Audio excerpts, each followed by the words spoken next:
There is no tomorrow. There is no tomorrow.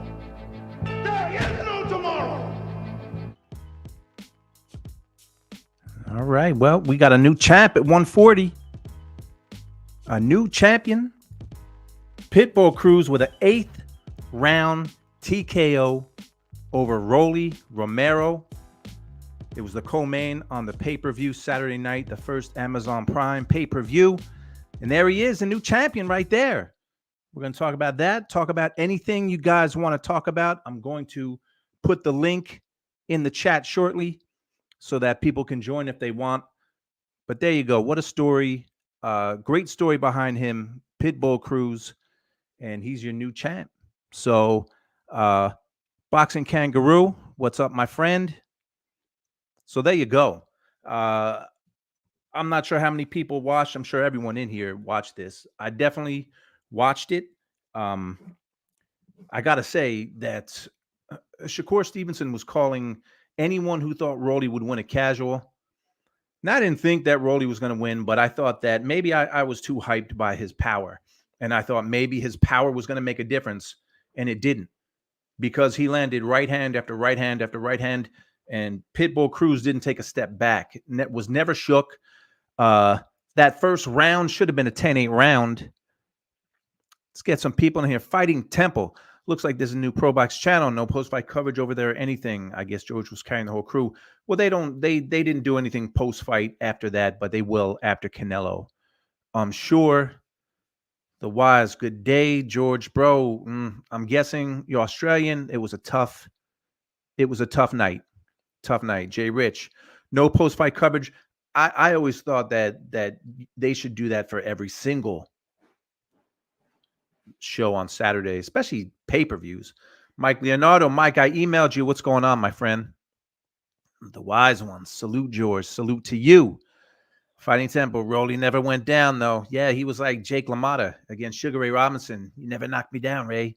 He never knocked him down, but if that fight would have went longer, he would have been down and out. Jay Rich, my man, even Tank thought Rolly was going to win by knockout. Yeah. Fighting Temple, Epic Night of Boxing. It was an entertaining card. I have to be fair. I'm curious to know what the pay-per-view buys were. The Wise One, to be fair, Stevenson don't know what casual stands for or means. Hey, I'm from Jersey. He's a Jersey guy, so I can't go against him. Tony Boswell, salute George in the chat. John Wheeler, hey everyone, just found out that George is doing his own thing. Yes, look, I'm just like you guys. I love to talk boxing. Some new faces in the chat, slowly but surely. It's hard. It's hard to build something up, especially, there's a lot of good boxing shows on YouTube. So I don't want to step on anyone's toes. I try to do things when people aren't doing them. Mike, post-night coverage is the best. I'll get back to you, George. Been running around. I appreciate you responding. I did go live after the fights, and it was weird because I got kicked off my own show. I went to bring in the boxing scholar. Bruce, what's going on, Bruce? I went to bring in the boxing scholar, and I literally got kicked out of my own show. So go figure. I wasn't even criticizing anyone, but I want to bring something right there. This man's name is Chris Flores. Chris Flores was the judge. He was one of the judges for the Pitbull Rolly fight, and he was the judge that had Rolly winning the fight by a point. I don't know if Rolly won a round. Maybe he won a round, maybe two if you stretch it. But this man right here, who's also a referee, he had him up by a point. Again, this is Chris Flores. He's a judge, ref. He's also a criminal defense attorney. So he's an attorney. So I would love to be able to talk to him and have him say why and how he had Rolly Romero winning that fight. Chris Flores was the judge that had Rolly up. He was also, funny enough, he was the judge for the Rolando Navarrete Liam Wilson fight last year. Remember when Navarrete was dropped and had that, like, it felt like a 2-minute count to get up? He was the referee for that fight. So, but this being boxing, they're going to sweep this under the rug, and Chris Flores, I'm sure, will be allowed to judge and ref, but he luckily this didn't go to a decision. Well, it wasn't going to go to a decision, but nonetheless, Chris Flores had Rolly Romero up by a point. So go figure. But that's boxing. What does Mike say? That makes sense, George. Lawyers are the worst of the worst. Well, he's been a long-time criminal defense attorney. I looked him up on LinkedIn, so I don't know the man. I just believe that he did a terrible job judging. Chris Flores is on somebody's payroll. I don't know, but he most definitely had an off night, but it didn't matter because Isaac Cruz is a champ. You know, it's very easy to get sucked down that negative wormhole with boxing because it does so many things wrong, like having bad judging. But let's talk about what it does right, and usually it's the fighters. Isaac Cruz has a great story behind him. Comes from a family of boxers, and now he's Mexico's latest champion. And this guy makes the 140-pound division even deeper. Rolly, probably one of the most nondescript title reigns in history, just the way he won his belt over Barroso with that terrible Tony Weeks stoppage. See how you can just keep going down the negative with all the things boxing does wrong. But Rolly is no longer a champ. It's Isaac Cruz, and like I said, he comes from a family of fighters. Great story, and I'm very happy for him. The guy's an exciting fighter. He makes the division better. So you've got Devin Haney, Teofimo Lopez, Subriel Matias, and Pitbull Cruz. Those are your title holders. You got Gary Antoine Russell, Richardson Hitchens, Arnold Barboza. Want to throw in Ryan Garcia? You can throw in Ryan Garcia. But that division is deep. And I would love, and I said this after the fight I would love to see is Subriel Matias and Pitbull Cruz. But Subriel Matias left PBC. So boxing, you know, when you're on the other side of the street, you're not interested in making the best fights. You're interested in protecting your fighters or just keeping the fights in-house. And unfortunately, I think that's what's going to happen. But can you imagine a fight between Matias and Pitbull? I mean, Pitbull doesn't take a step back. Pitbull is not, look, he can be beat. Tank Davis did it with one hand. And don't forget that Tank Davis got hurt in that fight. He hurt his right hand. So he boxed. And I'm not going to say it was easy because I wasn't in there, but it was a very comfortable decision that he won by. Rolly couldn't keep him off. Rolly couldn't hurt him. He literally was running around the ring at points. And when have we seen Rolly do that? Tank was the guy that was cautious when he fought Rolly. So let's get to some more, Mike. That makes sense. George Lewis, although I think I put that. Yeah. He was Nick Cage's lawyer in Con Air. Joe Fiera, that's good. Yeah. Yeah, Jay. That would be an unbelievable fight because so far nobody has made Cruz take a step back. Now Cruz has slow feet. Chris Algieri and Paulie Malignaggi talked about it all the time. He's got slow feet, so he can be outboxed. And a guy like Devin Haney is all wrong for Pitbull. So, but Matias is all right, and Matias is a beast. The wise one. There's a new player, the guy that dropped. Yeah, very true. Matias would be the one to stop Pitbull. I don't know, John. I mean, stopping. Woo! Happy Easter, boy. Rolly Romero. He went from being the main event against Ryan Garcia, where he was going to make a lot more money, and now he's the co-main. Don't know what kind of money he made, but he is an ex-champion, and he was beat down. Yeah, Dalton Smith. So 140 is just deep. G Nunez, Cruz versus Barroso is the one. Ooh, yeah. See, I didn't mention Barroso. He's in there too. So that's a deep division. Cruz versus Barroso is the one. He boxing to do Barroso. Yeah, I'm with you. No, I believe he lost a decision and then he knocked the guy out in a rematch. So I might be wrong. I could pull it up on BoxRec, but I'm pretty sure that Subriel has one loss, and it was somewhat disputed, and he did knock the guy out. The Boxing Scholar, what's up, my friend? But hey, I don't know what happened the other day, Scholar, but can I call you Mr. Scholar? But I tried to get you on, and I don't know what happened. Fighting Temple. Rolly's Happy Easter during all the booze was hilarious. He's a great heel for boxing, brings entertainment. He is, but you know what? Great entertainers, though, they have to be able to win their fights. And he's lost 2 out of his last 3. He's lucky the one that he did win, or maybe he would have never been a champion at all had it not been for Tony Weeks. So yeah, it was pretty funny when he was. Oh, by the way, PBC, don't interview someone after they've been knocked out, especially don't interview them first.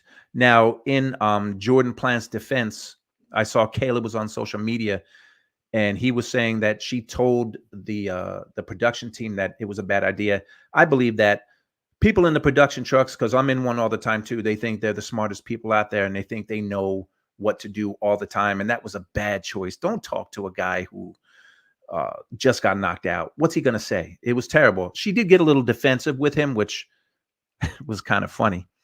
But Jay Rich, all these guys at 140, and Teofimo chooses a guy with 10 L's to. Yeah, I don't even know the guy's name. I looked it up the other day, and there's so many good fighters at 140, and Teofimo chooses that guy. So does he really have 10 losses? Jason, if someone could get his record up.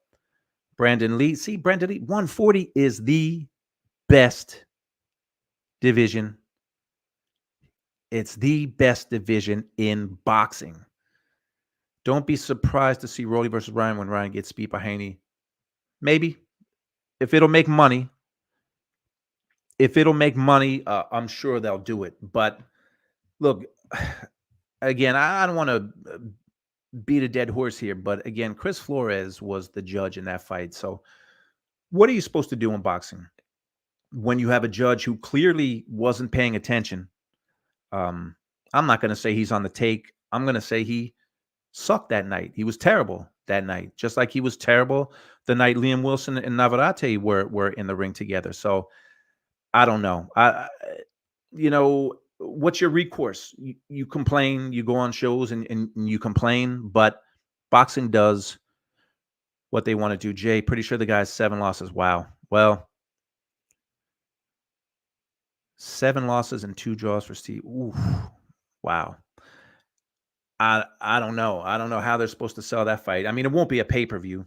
It'll be on ESPN, but my fear has been that the top guys at 135 and 140 are not going to fight each other. And we all know the names.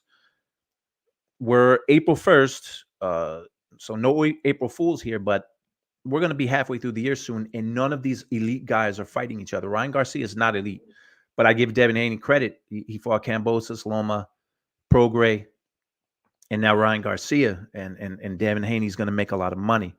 And by the way, Ryan Garcia has been relatively quiet, so fill out the card before the fight. Yeah. That scoring was bizarre. I remember hearing it that night. Luckily, you could see after the first round, the writing was on the wall painfully that this wasn't going the distance. But I thought you always think when a guy's got power, you want to see how the other guy's going to react. And Rolly was cracking him with shots and couldn't do anything. G. Nunez, I don't see Pitbull beating any of the current champions, nor maybe not. And I won't argue that, but I want to see it because they have to deal just like Tank had to deal with it and he adapted. You're going to have to deal with it. And he brings it, man. And his left hook is sensational. So, yeah. But how about, man, I don't have any bloody pictures of Tszyu, but that was a bizarre night. The first 2 rounds, it looked like Tszyu was going to win by knockout, and then he gets that bizarre cut. And of course, I'm watching it and I'm saying, I'm not a cut man, but you might as well have had me in Tszyu's corner because they didn't have a cut man either. And shout out to Blue Blood Sports TV. He had Stitch Duran on today. Really, really good interview. And Stitch Duran was on his social media today, and I have a clip, but this is what he said about the fight and the cut that Tszyu suffered. Messages and just finished doing an interview regarding the cut on Tszyu. Unfortunately, that big vein that we have right there, if you pop it, you're not going to stop it. And he got the cut, it's the same vein. But it's important to have a good corner with you because they should have stopped it before the start of the 5th round. It would have been a no contest. They would have had a chance for a rematch and then protect him. I felt sorry for him. I felt bad that all the techniques that were being used on him were not the proper techniques on how to handle a cut. So I wish Tszyu the best. Same thing happened the night before with this young girl from Costa Rica. She got a back cut, and the cut man didn't really know what he was doing. And unfortunately, both of them lost fights. So where would they have been if they would have had a proper cut man? Well, there you go. The great Stitch Duran. It's the only sport. You got to be professional. He did not have the right people in his corner, and that gash was so bad. I did think the fight was going to get stopped. I didn't hear what Tim was saying with the guys on the show right before me, but it obviously changed the tenor of the fight. But you have to give Fundora credit because he did box and he used his height and reach, everything that people said he wouldn't do because he never has before, but he did do it that night. So you have to give the guy credit. If they're not going to stop the fight, what's he supposed to do?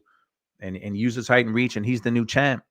And boy, it sure looks like PBC is angling to have Errol and Fundora fight. And Errol was there, and of course you see what Terrence posted. You got to wait in line, and Errol says, "Champ, I don't do lines." So I've seen a lot of people upset because it's not they don't think it's fair, but it's boxing. It's not fair, but there's nothing fair in boxing. So if you want fair, I don't know, follow another sport that's fair. Whatever sport is fair, but boxing's a business, and I hate to say it, but it's true. And it looks like Errol Spence is going to fight Fundora. Isn't it funny? Fundora, a guy who got knocked the F out in his last fight, but his reward was fighting for 2 belts. He gets the belts under kind of weird circumstances. So why not have a guy who was Errol Spence, who was brutalized and demolished in his last fight, who then went in for eye surgery afterwards? Why not give him a shot? Give him a shot at 2 belts. It's boxing. It's not fair. But we know it's not fair, unfortunately. And nobody makes it fair. So what are you going to do? Listen, I put the if anyone wants to, because I like to talk about what anyone else wants to talk about. So the link the link is in there. Jay Rich, looked like they were putting a slab of butter on top of Tszyu's head before he's round. All right, so we got somebody, the boxing kangaroo. What's going on, George? How are you, mate? How are you, my friend? Good, buddy. So let me just guess. You're Australian. I'm guessing that. Correct. Yeah, kangaroos are native to Australia. So what did you think about the Tszyu Fundora fight? I think Tim was an idiot for taking that fight on 12 days' notice, mate. But Tim being Tim, he's cocky. He's a little bit arrogant when it comes to that sort of stuff. And I think at the end of the day, mate, he's got no one to blame but himself for what's happened. Yeah. And I mean, he's not blaming anyone. He's blaming himself. He knows it's all on him. But before I go any further, I did catch Samson Lukowicz this morning on another channel, being interviewed and saying that he's now going to honour the rematch with Tszyu. Oh, okay. All right. Well, I mean, I think there should be a rematch. 100%. Yeah. Mate, Tim was compromised. Anyone who knows boxing knows that he was compromised in that fight, and I just can't believe. I mean, the Amazon Prime. It was their first show. Clearly, the show must go on, and that's why the doctor let it go. I just find it strange that the doctor, like every time that dude walked out from each round off his stool, he's got claret teeming out of his head. Yeah. Like yeah. it was. Yeah. The fight changed. The first 2 A rounds. bit of an amateur. Go ahead. Just saying, bit of an amateur move from his cut man, mate, because I watched an interview with Stitch Duran as well, and Stitch said the cut man has the ability to call the doctor in to say, can you have a look at this and tell me what goes on from here, which Tim's cut man, I think everyone these days thinks they can carry a bucket and a towel. Exactly. But I think at the end of the day, I think it was his amateur move that could have cost that ultimately cost him the fight. I agree. I agree. He definitely and Stitch. I mean, Stitch is one of the best. He didn't have the right people in his corner. They couldn't stop it. And I'm looking at them, and it looked like amateur hour in that corner. And I give Tszyu credit. You know, Tszyu wanted to save the show because fighters don't get paid unless they fight. So Fundora was on the card anyway. So it was definitely a tough matchup for both guys, taking that on 12 days notice. But the fight, you don't have to be even a huge boxing fan. If you're a sports fan and you're watching that fight, the first 2 rounds, Tszyu was in complete control until that gash at the end of the second. And then it was a completely different fight. They couldn't stop the blood. He had a hard time seeing. And now he's an ex-champ. Yep. So... Oh, mate, hey, all the credit to Fundora. He did what he's never done before. He kept that fight long. He jabbed his ass off, and mate, he deserves that win undoubtedly. But I do think Tim was compromised, mate. I do think he was compromised. Which to me, you don't always get what you want in boxing, mate. But Tim's management came out and said that it was in the contract, and Samson can say what he wants, but the fact of the matter is that rematch clause was in the contract. Then I hear every channel chiming in with their 2 bobs worth. But I saw Samson about half an hour ago on another channel saying that he's a man of his word and he'll honor the rematch. Well, good. I'm glad. Yeah, me too, mate. I want to see it. You know, had that have been anybody, mate, I'd still want that rematch. Look, I like Tim. I think Tim's a hell of a fighter. I think Tim's ego gets in his way a little bit. I think Tim's really super headstrong type guy, mate. He's got that military type mentality, takes on all comers.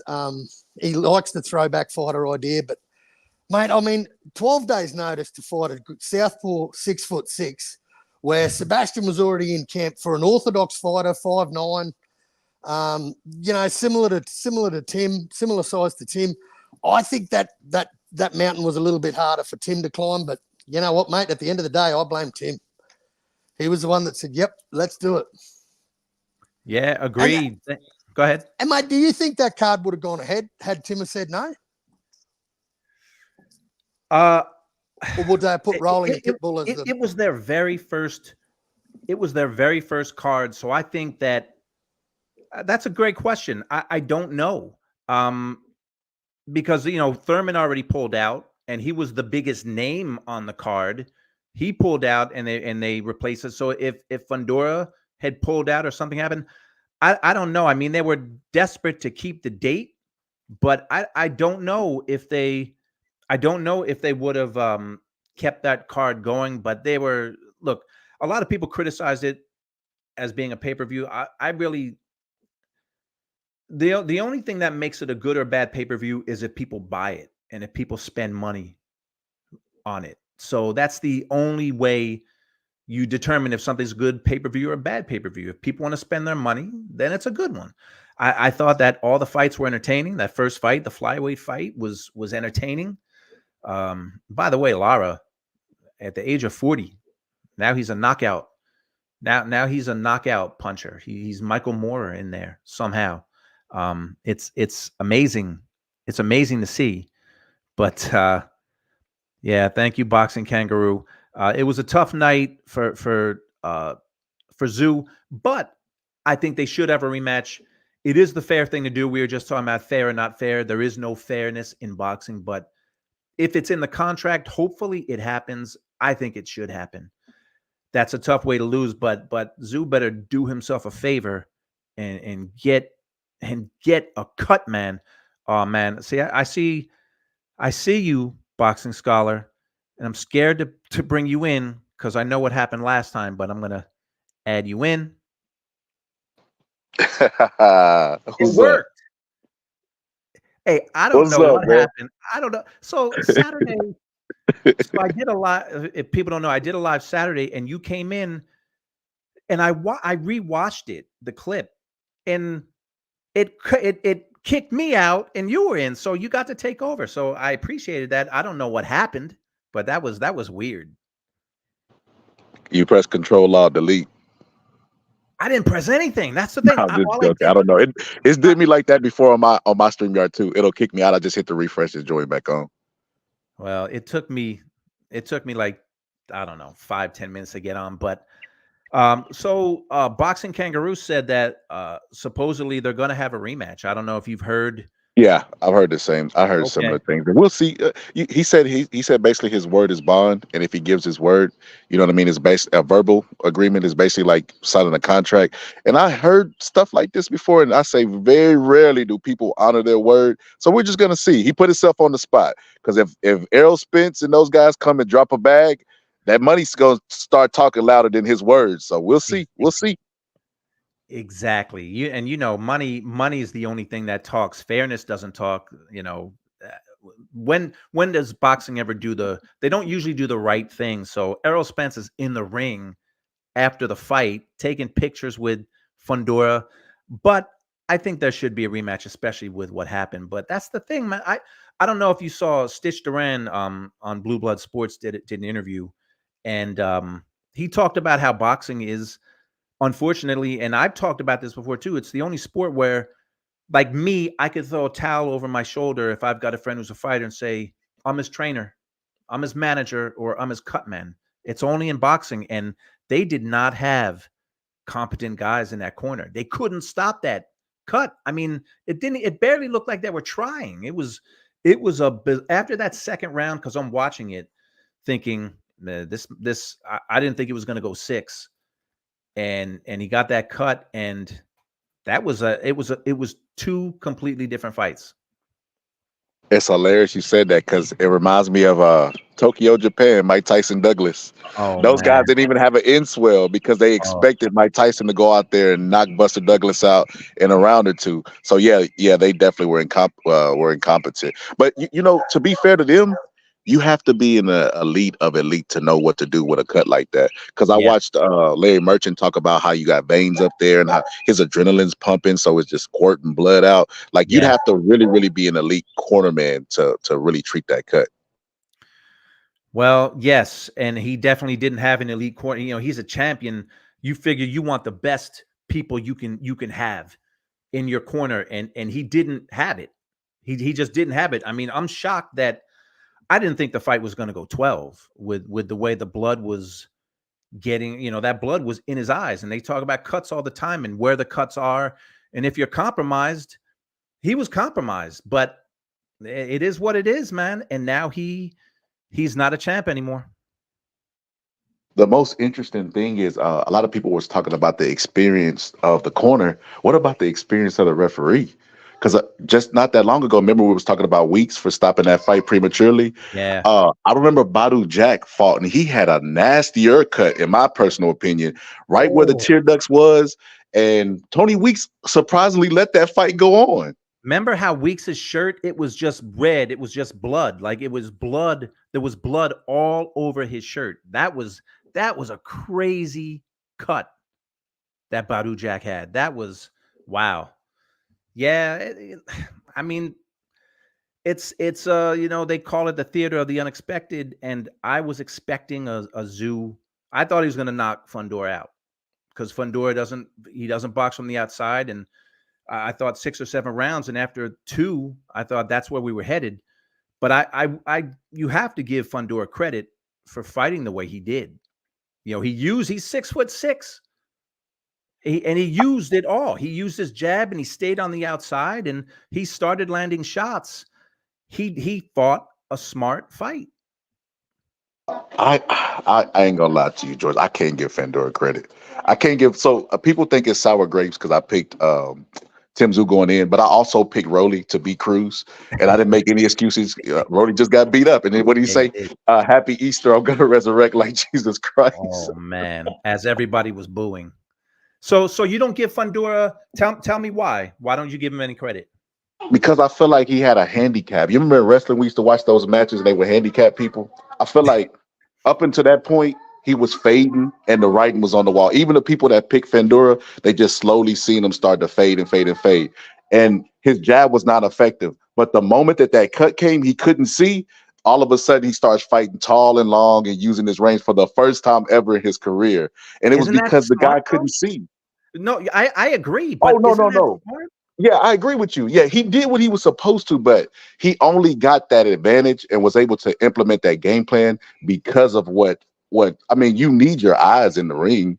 I Yeah, mean, you know what I mean? That's like one of the main things that you need, like for your yeah, vision. That's how people get knocked out. They say the punches you don't see. Picture getting in the ring blinded by your own blood, wiping your and you're in there with a guy with a tall with a good jab. Well, wasn't good at first because he was taking the jab away and just breaking him down. But now he yeah, can't even see the jab. He's guessing what it. There's points in the fight where you can see him literally guessing where to parry the jab at. yeah. I agree. Dr. Boxing Talk. I got 3 people in here. Man, what's going on? Hey, What's going on, Doc? very much, man. I appreciate you letting me join the show, man. It's a genuine pleasure, man. A lot of people don't know that this is Big George, man. Big George, you're behind one of my favorite boxing 24/7s was Hatton and Mayweather, and I know you're behind that. Oh man. You know Thanks, what? man. I Thank you for having me I on. appreciate you. You know what? We used to do when we would do those shows, those were 4 episodes. So for the Yeah, 4th one, we would be in Vegas yeah, for them. And they would give us tickets to the fight too, good tickets too. right, I remember I was a Mayweather fan right. and Oh, I was it going felt from like it felt like I was in England for yeah, that oh fight. yeah, And it was like a funeral when it was over because it felt like everybody in there was rooting for Hatton. oh yeah, yeah, And it man. was like ugh. He was probably who was bigger than Hatton at that time? Maybe Wayne Rooney. That's it, probably. Yeah, but I was on the like the 17th floor of the MGM, Right. and I'm telling you, even after he lost, I could hear the fans screaming, "There's only one Ricky Hatton!" Yeah, Like they were singing that Ricky song. Hatton. Oh man, It was just funny, man, because Hatton, I just remember him with the 50 on my pinky, 50 on my wrist, mocking Floyd. That was one of the funniest, 24/7s, man. I loved it. And I know you brought the Cotto and Margarita was good too. There's a whole bunch of good ones, but the Floyd Mayweather Hatton was probably one of my favorites, man. So, yeah, that was. I mean, that Floyd, he made those shows back. Like he was yeah, he was the star of those yep. shows back then. Oh So yeah. yeah, man, it was fun. And I'm assuming you got that pay-per-view on Saturday, right? Oh yeah, of course, of course, man. So I wanted to actually, if you don't mind me discussing it, um, I don't want to be a contrarian, but first, big salute to Australia boxing. Australia boxing is on top right now. Tszyu, we just saw him. We saw Liam Wilson and Oscar Valdez. We're going to see Kambosos versus Lomachenko soon. Mm-hmm. Yeah, so you got the Maloney twins. There's so many people, but I have to disagree with Boxing Kangaroo, I believe his name was. Yeah, boxing Yeah, I had to kangaroo. slightly disagree. Just I don't want to nitpick, but I do disagree with the notion that it's Tim's fault. Because on one hand, if let's say we heard the opposite, right? If we heard, oh, Tszyu doesn't want to take the fight, then what would people say? I don't. Yeah, I agree. While I do agree that it wasn't the most beneficial or fortuitous circumstances, taking the southpaw at 6'6" on 12 days notice. However, we always talk about we want our fighters to be fighters. If Tszyu would have backed out, part of that ego and that confidence is what makes him a fighter. You got to believe right. yourself first. So I don't mind him taking that fight. Of course, it was very unfortunate circumstances with the elbow. What was that, the second round? Yeah, So I just sometimes we just got to be. Sometimes it is what it is, man. It's just an unfortunate circumstance. I love that he took the fight. I love that he was confident in himself. I believe he would have won. George, you pointed out, I believe your last show was like the first 2 rounds. It was only 2 rounds, a small sample size, but those first two Right. rounds, man, he was giving it to Fundora. Yep. You know, so it's not like he was losing and then got cut and it got worse. No, it progressively got worse as he had a devastating injury. You know, in the most. Hey, Doc. Way, so. Look, Doc. What happened was kind of like a freak accident, right? Right. What if exactly. you postponed the fight and the cut happened again anyway? Like that's something you can't factor in. Yeah. So I don't want to be nitpicky because I think Tszyu, he is a warrior. He's willing to fight. He has shown. He has said he's willing to fight everybody. So far, he has demonstrated that same enthusiasm about getting in the ring. So I don't want to hold it against him. You know, it's just an unfortunate turn of events. You know, so I think Tszyu is definitely a warrior, man. So yeah, and there's pressure. Like they wanted to save that card, so there was pressure on him to keep it going, and he's shown that he's willing to fight anyone. He was supposed to fight Charlo. Facts. They had signed, but then Charlo had, the fight didn't happen. So he wants to fight. He calls himself a throwback, and throwback fighters, if you call yourself that, you're willing to fight anyone. Absolutely. And for the first 2 rounds, like you point out, Boxing Scholar, he didn't, Fundora, Tszyu had no problems with Fundora being 6'6". He had no problems closing the distance. Yeah. And then that cut, and that was so weird. I'm watching it, and all of a sudden I see all this blood, and I know Fundora was already bleeding from his nose. His mouth and his nose, yeah. And I thought, wait, where's all that blood coming from? Same thing went through my head. Did he bleed all over Tszyu? Because suddenly Tszyu, and it is what it is. I mean, you have to battle back. I remember, like, I talk with Chris Algieri all the time when he fought Ruslan Provodnikov. Yeah. If you probably seen that fight, that first round, Provodnikov literally caved his face in. Oh yeah, he broke his orbital in the first round.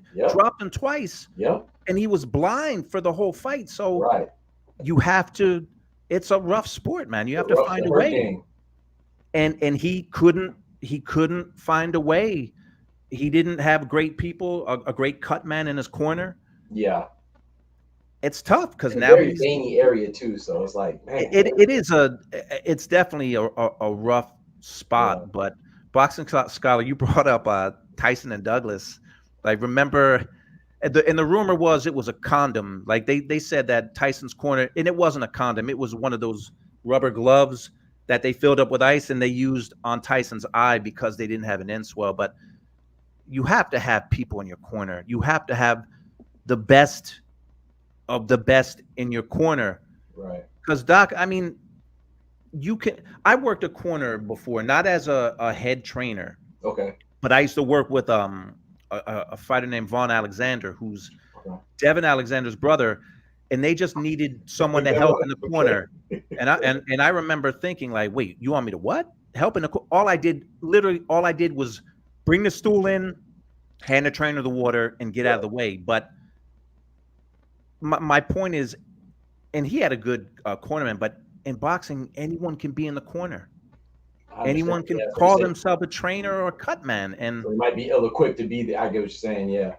Yo, George, imagine if you that day they say, "Oh, don't worry about it. This guy's a bum," and then that day you get a cut like what Tszyu got. You're like, "Holy shit!"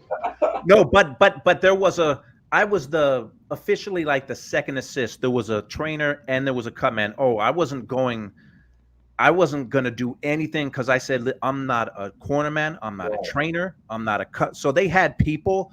They just said, "Hey, we could use your help," and I did a good job. I got that stool in there, I got it in and out, and I gave him the water. But yeah, you're right, Boxing Scholar. I mean, I think some corners, people have their friends like, "Hey, you can work, you can be my cut man tonight." I'm not saying that's what Tszyu did, but right.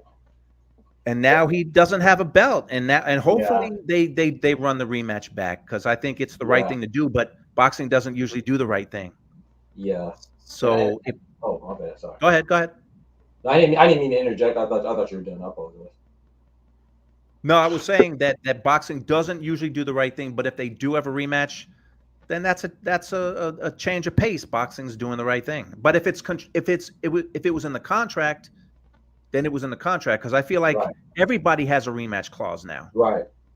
And you would think Tszyu, you took that fight on 12 days notice. Right. He's 100% going to have something in the contract. But we all know, contracts really, they don't mean. It's funny, they don't mean that much. But didn't Deontay Wilder, was it his second or his third fight with Fury? It was because contractually he was old, because they said Fury was going to fight Joshua. Yeah, it's a third fight. Yeah, third fight. They're all of a sudden, it's funny. Sometimes the contracts work and sometimes they don't. So but that's a bad cut. Al Heyman being a lawyer helped that. That's what I'm guessing. Yeah, I agree. I agree. I did want to add to what you just remind me when you brought up the Fundora fight again, and the contractual agreements or the verbal agreements. That's what Luce Sampson said. He said they had a verbal agreement that he like the boxing scholar said that he'll keep his word, and that'd be dope if so. We'll see if it comes to fruition. But I did want to piggyback on what the boxing scholar said. Is I'm kind of indifferent. Like I know George, you said you gave Fundora credit for using his range. And then Boxer Scholar was like, he doesn't really give him credit because he's fighting handicaps. I'm somewhere in the middle. I feel like, I applaud Fundora for, utilizing his range, but we know he likes to mix it up. Tyron Inferno likes to throw punches at a high value, but he did utilize that range. But I do agree with Scholar that's like, he only used it because, Tszyu was under those specific circumstances, in my opinion, because he was definitely infiltrating his range, his defense, pretty much with ease. Like I said, it was still a small sample size, only 2 rounds, but in my heart of hearts, I really wish they would have stopped it. What they had to like the 4th round, right? They called it no contest. Yeah, I think it has to go once it goes 4. Once it goes past 4, complete rounds, then it's a legit fight. So so I don't blame. I think you mentioned this, George, or maybe it was Scholar. Somebody mentioned that fighters are fighters, and that's why you have the corner and the referee there to protect the fighters. So I do think, of course, like how can we knock Tim? Like Tim's gonna say, I want to keep fighting. It's like Errol Spence. Errol Spence, if you notice, as much as he was getting obliterated, as much as he was getting destroyed and dominated, he kept going. He kept getting up. And Terrence Crawford, I believe, came out and said that Errol Spence kept telling him, hey, I'm gonna keep getting up. I'm gonna keep getting up. I'm gonna keep coming. So the ref had to step in and protect him from himself. So Warriors, they're gonna want to go out on their shield. So I do think for people to expect Tszyu himself to say, oh, I don't want to fight. Come on, man. It's like we can't ask for fighters to be fighters. Then when they demonstrate a fighting spirit and fight under all circumstances against anybody, then say, oh, that was stupid. Like we can't have it both. Yeah. Hey, Doc, when they don't fight, they call them ducks. They'll do a whole seminar about how fighters duck fighters. Right, exactly. And a fight, like fighters never, like whenever a ref asks, it's very rare when a fighter says, no, I can't go on. It's happened a few times, but usually fighters say, I want to keep going. That reminded me when Oscar fought Manny Pacquiao. Yes. Malnourished Oscar. Woo! I remember when they stopped it and the cameras were on him and Nacho's like saying in Spanish, do you want to keep going? First of all, they should never. Do you want to keep going? And Oscar, I remember he didn't answer. Right. Because he knew those cameras were on him and he didn't want to shake his head no. So he didn't say anything. Then they stopped the fight. You could see how relieved he was when he didn't have to go out there and get just, destroyed the way he got destroyed. By the way, I am terrible at betting on fights. That's why I don't do it. But I did put money on Oscar. No, you didn't. I did. No, you didn't. I did. I was working at HBO and I wasn't in Vegas. So a guy that was working the fight, I said, hey, man, put $100 on Oscar. And he's like, are you sure? I said, Manny's moving up. He's little. Oscar's still big. Yeah. He gave Floyd a tough fight. Yeah. He had one other. I forget who he fought after that. But I said, Oscar's going to destroy Manny Pacquiao. I thought he was going to destroy him. And then he came in at like 143. It was some real lightweight. And then come to find out, he was all like screwed up in his training camp. But I'm terrible at I can't. People who whoever you guys probably get asked too by people that don't really know boxing and say, hey, who's gonna win the fights? Oh yeah. Most of the time you're right, but when it comes to betting, I'm the worst. I'm with you on that. Like my biggest thing is that I do parlays. So I'll always preface it and tell people, hey, I can give you my recommendation, tell you what I think. But this is boxing, man. Upsets do happen. So like this past weekend, I got Isak Cruz right. You had Tszyu on the parlay. I got Lara right, but then I got Tszyu wrong. So I messed up the parlay. But I wanted to say to you, just remind me when you said about fighters never wanted to stop fighting. When you mentioned that you're in the corner of Devin Alexander's brother, I laugh because every time I hear about Devin Alexander, he was a great fighter, by the way, no knock on him. but I can't remember if it was against Tim Bradley or Sean Porter, and it got stopped. And you hear the bikes, like you said, we have the bikes in the corner. He was like, "Oh no, I can't go anymore because my eye's burning," and that just always makes me laugh.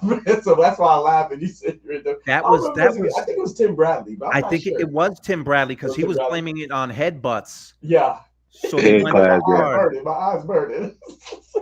Yeah, it's too funny, man. By the way, that fight was the weirdest night because I shot with both guys before they fought, but they had that fight in the where the Lions used to play football. It was in Detroit, the Silver Dome, whatever that was called. Okay. You had a guy from St. Louis, and you had a guy from Palm Springs fighting in the Silver Dome in that giant stadium. There was like 500 people there, and it was a unification because they both had belts. But you're right, Devin said he couldn't. Yeah, he said he said his eyes were distinctive. I remember that verbatim. That man has some killer biceps, though, man. That man, Carmel Moeller has similar biceps too. I think those bicep structures that they have, man, it's crazy. Yeah, 17 years old, man. And I was talking about 140. Man, that division is so deep, and it got better because Rolly's out, and it got better with Pitbull. I don't think Pitbull. I don't think he's like I think Devin Haney's all wrong for him, but I agree. Gabriel Matias, like I want to see him and Matias, but it won't happen now because Matias isn't with PBC. Yeah, Matias is with Top Rank, right? No, he's with I think he's with Matchroom. Oh yeah, you're right, Eddie Hearn. Yeah, Matchroom. Yep, you're right. So the mandatory for the belt that he just got is Barroso. Ishmael Barroso? Ooh, yes. The old man. Man, I want justice for Barroso, man. Yeah. He got a chance. Because Rolly got knocked out by the guy. He just won his last fight to become the interim champ. And then if he goes in there, this is going to be an exciting fight. It is. It is. But if Barroso, if you can't, I don't know. So far, he's shown that you can't hurt him. You can outbox him because Tank hurt his right hand, and Tank clearly outboxed Pitbull. But and Rolly can't box. Rolly was running around the ring left and right, and landing his shots. But unless I haven't seen anyone hurt him. He's got slow feet. Yeah. But he brings it. Like I don't think he can beat all those guys at 140. But I would love to see him against any of them. Matias, that's a hell of a fight, man. It is. That's fireworks. Him and Matias. And what is so at 140 we have Subaru Matias, Teofimo, Pitbull, and Devin Haney, right? Yep. Yeah, that's a hell of a division, man. I don't think he could beat any of those guys, to be honest with you. But I think he'll give all of them he's like a Sean Porter. You know, Sean Porter, you have to be. He gonna test your fighter. He gonna make sure you really want to be a champion if you every bit of what you said you is. I feel like he's like the Sean Porter of what at 140. Yeah, but you know what? You want to see him fight because of his style, and I agree. I don't think he's going to be the underdog in all those fights, but I want to see him fight because he's got an entertaining style, and he just comes forward. He keeps coming, so you have to find a way to beat him. He's not going to give it to you because he wasn't giving Rolly anything in that ring. Not. He's relentless with his pressure. He's very durable. I will say this though. I know I wouldn't count him out. Like I agree with you all. Like I think the smart money's on the other three champions. However, Devin Haney has been wobbled by Jorge Linares. Devin Haney has been touched by Lomachenko. So I know Lomachenko, he has better footwork, more evasive, more elusive fighter. You know, more skilled fighter overall, more skilled fighter. But man, that chin, you need that chin, man. and Pitbull's gonna test that chin, man. No way Pitbull touches his chin. No way Pitbull touches Haney's chin? Oh, no way. His best punch is a left hook. I could not believe how we talk about inexperienced corners. I could not believe how inexperienced Salas was. He won Trainer of the Year. Yeah. That shock. But Rolly, I don't know, man. Rolly's just not a smart fighter because you think with Salas in there, with his style, and he showed nothing. He showed nothing. If Rolly can't hurt you, that he can't beat you. Right. Look, Devin Haney, I think people who like Haney, and I like Haney, they'll say lightweight, you know, he was drained at lightweight, he was too big. He's been touched. He looked good against Prograis at 140. He also came in as a super middleweight against Prograis too. He came in like Canelo. Yeah. So, you know, I think he beats Ryan on April 20. And that's 19 days away, by the way. Yes. I didn't think I'm still not sure the fight's going to happen, but at least Ryan's not been. He hasn't been wilding out anymore on social media like he was. But I don't see any way he's going to come out, and he'll probably come out the way he did against Tank. Yep. And just bombs away and see if he lands something. That's what but they anticipate, yeah. But that's crazy. That's 19 days away. Yeah, it's very close. Honestly, oh my bad. Go ahead, Scott. I'm sorry. You remember, George, what you just said, something really important. I've always told people this. Oscar De La Hoya, Ryan Garcia doesn't have the resume that Oscar De La Hoya has, but as far as the mental lapse and the training, the preparation he reminds me a lot of him. Matter of fact, he's like the second coming of Golden Boy to me. Like, as far as his popularity, the money he can make with these potential fights. And I look at Ryan Garcia in that fight, and it looked like he just ran into the blender. He, like, when he's saying stuff now, he's saying, I drunk during the training camp. He had an injury to his rib during the training camp, going in there with a guy who could punch hard to the body, and he ran straight to him. It's like he wanted to get it over with, in my personal opinion. I think he'll do the same thing with Devin Haney. Yeah. I would give Ryan a little more credit. I'm not sure that I just think, well, I mean, whether it's deliberate or not, I think that he wants to get it over with, but I think that's what he's used to. You know what I'm saying? I don't think that he just wants to. I don't think he's too much like consciously going in there reckless abandon, but I think that's what he's been successful with so much, so to a certain extent, it's like that's what he knows and that's what's worked. So it's kind of hard to, get out of that, in my opinion. But I do want to touch on. I want to make sure I'm not misconstrued though. I don't think Boxer Scholar. I don't think that Devin Haney loses to Pitbull. I think it'll be more interesting than we anticipate. So I definitely have Devin Haney. So I don't want people to think, oh, you think Devin Haney will beat Pitbull, but I just don't think it's as outrageous or as bad of a matchup that we may put on. That's just my opinion though. We'll see. It's funny that you brought up Golden Boy 2.0. I actually just did a video. So I hope you don't mind, George. No, not at all. Okay, I didn't mean to just do a no, go ahead. Like that, but I actually made the same comparison. I said that Ryan Garcia is Golden Boy 2.0, and I love Oscar, man. I think Oscar really gets shit on, for a lack of a better term. I think that he gets well, I think in hindsight, he doesn't get the proper dues that he deserves, man. Oscar was a fighter, man. He'll fight anybody, but the stigma on Oscar, right, is that he lost all his big fights. While he did beat Fernando Vargas, he beat Julio Cesar Chavez twice, right? But he was on the decline. He beat, rest in peace, Sweet Pea Whitaker, but he was on the decline as well, towards the end of their careers. But Oscar fought everybody, man. I think he beat Ricardo Mayorga, and I think his best win, as far as being at their primes, in my opinion, is probably Fernando Vargas, right? They're both about at their peaks, and he lost to Floyd, Manny Pacquiao, Sugar Shane, B-Hop, Felix Trinidad, etc. I think Ryan Garcia, in my opinion now, I love his heart. He has that fighting spirit. He's the only one that has fought the other top guys at the 135, 140 division. He fought Tank. Now he's about to fight Devin Haney. And he mentioned after that, he'll go and fight Shakur. He's willing. So you can't take that from him. He's a fighter at heart. But if he doesn't beat Devin Haney, and it doesn't seem like he will if the fight does come into fruition, because with his erratic behavior and his mental lapses and stuff, if the fight does come into fruition, he has to make sure that he wins, man. Because he doesn't want that same Golden Boy stigma, as losing all the big ones. But Oscar though, like Oscar had a run, man, that a lot of people forget. He was one of the best fighters in the world. Ryan Garcia has never been one of the best fighters in the world. When Oscar fought Trinidad, and I was rooting for Felix Trinidad, the first 7-8 rounds, Oscar looked sensational in there, and then he did what he did, and he ran. I thought Oscar beat Sugar Shane the second fight. But you're right. He did lose. He lost to Bernard, which he should have never fought Bernard. But Ryan Garcia has, in this day and age of everybody being a champ, even Rolly got a belt. Ryan Garcia has never even fought for a title. That's a fact. But he makes all this money. So with my comparison, Oscar De La Hoya was far more talented than Ryan Garcia. But I mean, the mental lapses, like for instance, right? Oscar De La Hoya up against Trinidad. He runs around, loses the fight, and then afterwards he blames Gil Clancy and then fires Gil Clancy. Right. Then in Floyd Mayweather fight, he's winning the fight against Floyd Mayweather, and nobody's expecting this with the jab. And after the fight, they interview him. They say, Oscar, what happened? Well, basically, I hit him with every jab I threw, but tonight wasn't the night for the jabs. What, were you saving it for your next fight? Of course, this is the night for the jab. So Oscar De La Hoya has always had mental lapses. Like, even when you look at, like you said, he should have never fought Bernard Hopkins.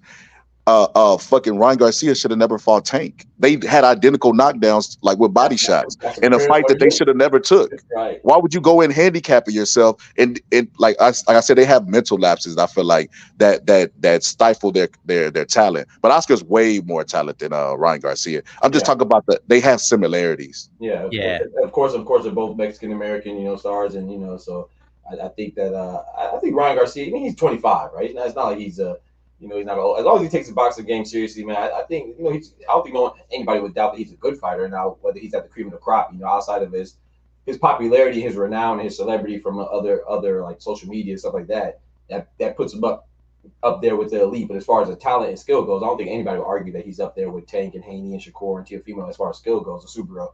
But as far as renown goes, he's gonna fill up the stadium because he's a popular guy. He's very personable. Says the right things. He represents himself well. People like him. So You talking about Ryan? You Yeah, talking about Ryan? Yeah. Man, I'm telling all that stuff though that was going on after that first press conference, after those first 2 press conferences. Oh yeah. I thought he was out of his mind, that he doesn't belong near a ring. It's still, some people think he was trolling. I don't. I think something is off with this dude, and I don't know, man. It doesn't seem like he should be in a ring, but I'm not a doctor. The New York Athletic Commission, Ryan was mad because he was saying they were asking for a mental evaluation. Yeah. The New York Boxing Commission, right? Yeah. So I don't know if that happened. I think it should have happened, but the way he was acting, I didn't think he should have been in the fight. But boxing, they want to get paid. Yeah. His people want to get paid. I don't know his parents, but I saw the way they behaved at that second press conference. Man. Ryan Garcia's parents and his father, saying what he said about Bill Haney, and his mom is in the crowd screaming. Right. It didn't look like he had the best role models growing up, and I shouldn't judge them off that one thing. But Ryan Garcia, he's a moneymaker, and he's not a YouTube fighter. Like he's a real fighter, man. He's a fighter that does YouTube on the side or whatever he was. He fought Devin 6 times in the amateurs, so 3-3. He's got a background, but it just seems like that fight he had with Luke Campbell. Remember, he got dropped hard in that fight, right? And he got up, and he was really hurt.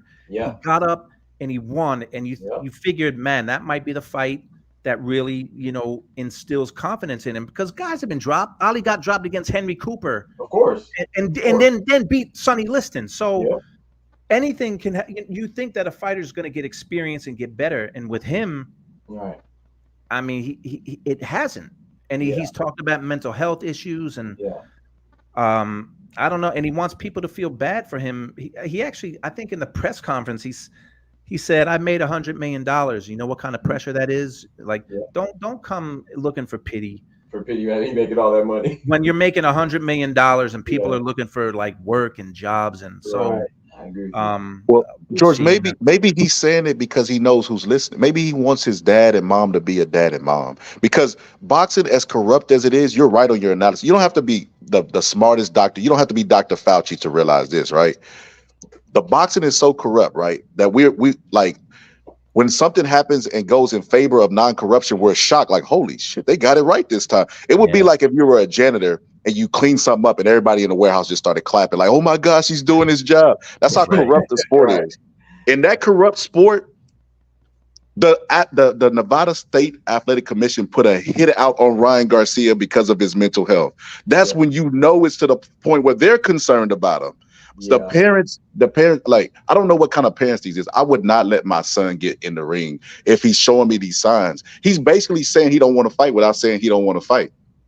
Yeah, well, and I think that's why I rock with George, because what he said was very important. And I think that while we don't want to judge, I don't think you made a wrong assessment. Not to be an apologist for you just because it's your show, but I do think it's same sentiments I shared. It's like I talked about this too. It's like, how can you're as a parent, you're supposed to be there for you want to be your friend too, but you want to be there for discipline and direction and lead your child in the best way possible. And I do think that sometimes you get caught up with the money. And I see some behind the scenes stuff, that Ryan has showed on his various social media accounts and platforms that Henry Garcia, I believe, they like to party and stuff. It seemingly seems like they what we observe is that they like to party. They may not be too concerned with how the money's coming in or what state or condition their son's in, as long as it's coming in. They don't want to bestow such a judgment, but I don't think you're wrong to say that, because that's what we've been seeing, like you said, at the press conference. And it just, yeah, I didn't really like that press conference either. I like Ryan Garcia, but I ain't like some of the remarks that were made from his dad and stuff like that.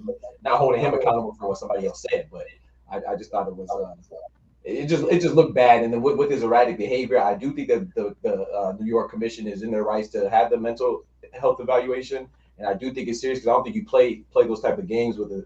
You know, I think he said that if I'm not mistaken that he died or something like that in one of the posts, right? So it was very, like, well, man, he had a post, and I mean it made it look like someone hacked his account, because they were saying, you know, we killed him, right, rules and all this. So, you know, it's not only his parents though; it's whoever he has around him. If I was involved with him at all, if this is my friend, I'm like, dude, don't do it, man. Don't do it. But it seems like everyone, they're like, man, we got to get paid, so let's do it. But boxing, the sport, like boxing, doesn't care about people, because I've talked about this 1,000 times. They did it when Muhammad Ali, the greatest fighter of all time, the most beloved fighter of all time, when he fought Larry Holmes, he was damaged, and they had test results saying he was damaged, and they still let him go in the ring. He knew he was damaged. His team knew it. The commission knew it. The promoter knew it. Everybody knew it, but everybody wanted to get paid. So the show must go on. So what if he gets his head caved in? Let's get paid. And it seems like the people around Garcia, and I'm not in his camp, maybe people have said don't fight, but he's still fighting. And it just seems like he doesn't have people around him that care. But I'm saying that from the outside. Right, me too. Yeah, me too. We only see from the outside what we see. Right. I feel like I agree with we'll you. see. It's funny. It's funny you said that, George, because Freddie Pacheco said he wrote a letter saying how Muhammad Ali had deteriorated so much. He was having urine in his blood. They said he couldn't even put his finger to his nose, like past the neurological test, and they still pushed him in the ring because people got to get fit. I guess now Ryan, people is not necessarily just his parents, but they want Teslas. I guess they got a down payment on a Tesla or something. But yeah, George, I appreciate you having me, man. I have to go and go handle some things myself, man. But just to let you know, too, I'm Engineers for the Streets, the one that we've been communicating via email and stuff like that. So, I answered your email. I did it. Okay. I responded back. I just saw it was Easter yesterday and stuff. I responded back to you. So, well, I look forward to talking to you tomorrow, brother. Yeah. Thank you for having me on again. Hey, nice rapping with you too, Scholar. All right. Yes, sir. Take it easy. So yeah, you know, not to get into a whole Ryan Garcia debate, but yeah, boxing's dirty. You know it, I know it, and it doesn't seem like he's in the right mindset. He hasn't been as crazy as before. But come Saturday, that fight is 2 weeks away. It's 2 weeks away. I didn't think it was going to happen, but who's going to be shocked if the fight is pulled tomorrow? Nobody's going to be shocked. So we'll just have to see. I mean, there's a lot of good fights coming up. That's one of them.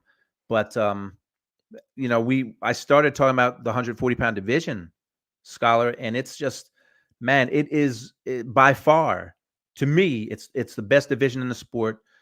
Pitbull won. He's a champ. He makes the division even better. And he seems like the kind of, I think most fighters want to fight the other fighters, but you know how the politics are. And Suber and Matias would be a sensational fight. And unfortunately, I don't think it's going to happen. I don't think so either. I think Ryan Garcia, you know what, like you said, I see the Luke Campbell fight, he has not been the same. And I think those, boxing comes down to moments, right?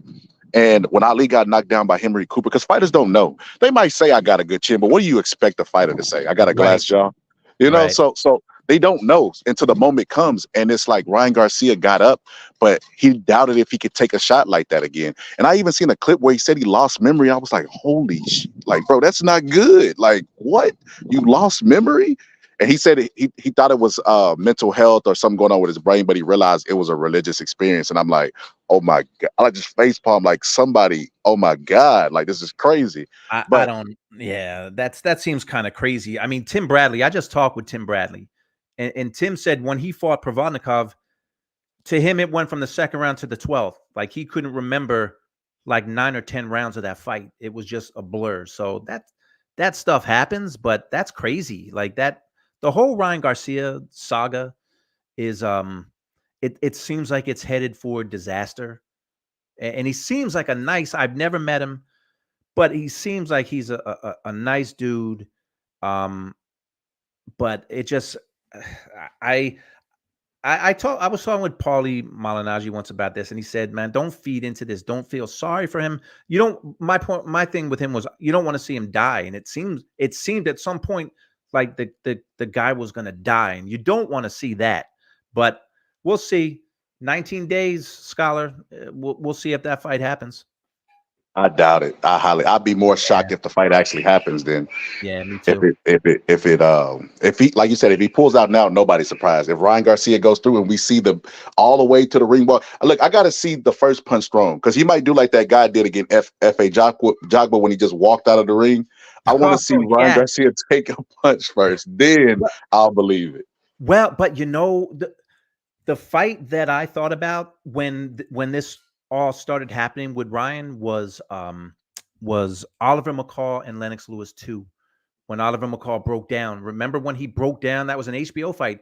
He broke down in the ring. He had a mental episode in the ring, was crying.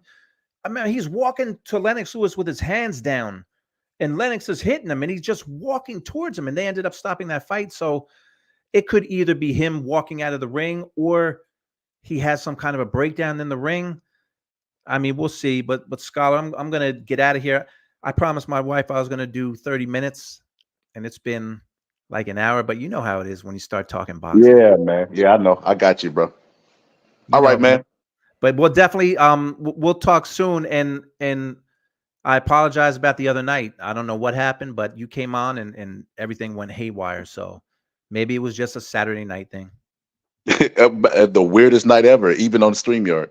It was. All right, brother. I'll talk soon. All right.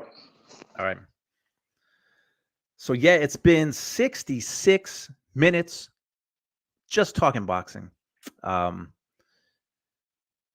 Dr. Boxing Talk, you brought up one of my favorite fights when I jump off George. Come on, I love Bradley. Yeah, boy, that Provodnikov, man, that is a tough dude because what happened with him and Chris Algieri. Jay Rich, great show as always. Appreciate you, George.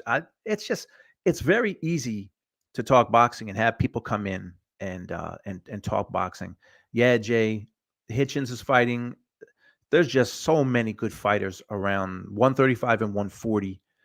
There's just, man, there are a lot of great fighters. Jay, he's a big baller potential that will never be reached due to social media cloud chasing. Yeah, you know, I don't know. I don't know what to say except what we've said. Great boxing discourse, fellas. So we'll see. There's some great fights coming up this month. There's you got the heavyweights fighting in May, and June 1st you got Supremacy at 175. You got Canelo fighting in a month. Canelo Munguia fighting in a month. So, but it was what I'm curious to see is how many people bought that Amazon Prime pay-per-view. I will say this, that my favorite thing about that night, besides the fights being entertaining fights, is that they kept it moving. And I meant to bring this up with you guys, Scholar. They kept it moving. That main event was in the ring at 11 o'clock. It might have been before 11. When do we ever see that? Sometimes it's 12:30 before the main event gets in the ring. So, man, I give them credit for keeping the night moving. They kept the fights moving. They didn't have a ton of fill in between fights because I've been in the production trucks and that's one thing they did different that I appreciated, that they kept the night moving. And people were, say what you want about the announce team. I'll say this. I think Jim Lampley should be calling fights. I think Jim Lampley should have been in there. I love Raul Marquez, but I think he should have been in there as well. But Jim and Roy, I'm an HBO guy. So Jim and Roy, to me, should still be calling fights. They're available. Maybe Amazon Prime will do the right thing at some point and let them call fights, but we'll see. One of the things that people brought up is remember when they showed Yordenis Ugas and they had Zab Judah's lower third, the graphic on screen. They got a lot of flack for that, and rightly so. But my very first job with HBO Sports, I was doing graphics for the live fights, and that's a merciless job. You get no thank you. There could be 10,000 graphics in a fight. You never hear like good job, but you mess up once and people are all over you. So trust me, somebody in that truck, and there's a lot of eyes because you've got producers and directors and people in videotape. There's a lot of eyes that should have seen that and they didn't. But whoever was doing graphics, man, they got torn up. And I remember my worst ever graphic mistake. Remember a fighter named Six Heads Lewis? He was fighting James Page, and I know who the fighters are. So I was doing graphics, so I knew. I don't remember who was walking first. It was Page or Lewis. I think it was Page. Page was supposed to walk first, so I had the graphics operator. I said, "All right, well, Page is walking first. Get that graphic ready." I wasn't paying attention. They had switched who was walking first, so Six Heads was walking first. I didn't realize it. So he's walking. I said, "All right, put the graphic in," and it was the wrong fighter. And man, that sucked. That night sucked because that's all I heard. I had the same. I had to. So you had to. Yeah, it was like James Page fighting himself because when James Page came out, we put his lower third up. So that was a bad night for me doing graphics. So my point is, whoever did graphics for that fight, man, I'm sorry. I know how it feels. You make mistakes, but Amazon Prime did a great job keeping. They had entertaining fights. They kept it moving. I don't think it should have been a pay-per-view, but it doesn't matter what I say. If people bought it, if they made money, then it should have been a pay-per-view. So we'll see. But I feel like they never announce. They never announce what the buys are for these cards. All right, I got to get out of here. It's 9:12, so I think my wife knew that it was going to be more than 30 because I said I'm going to do like 30 minutes. So she said, "Yeah, it'll be an hour." So yeah, it was an hour, but this is fun talk. So it was it was a great card. I haven't looked to see what the undercard is for May 4th for the Canelo fight. So hopefully that's a good one. It's April 1st. So happy April Fool's Day, everyone. April 20th is right around the corner. We'll see if Ryan Garcia steps in the ring or not. So Tszyu and Fundora, it was news to me. So hopefully they do have a rematch. I think they should run it back. Again, boxing usually does the wrong thing, but hopefully they run it back. So that's it. I'm out of here, and we'll talk some more boxing soon.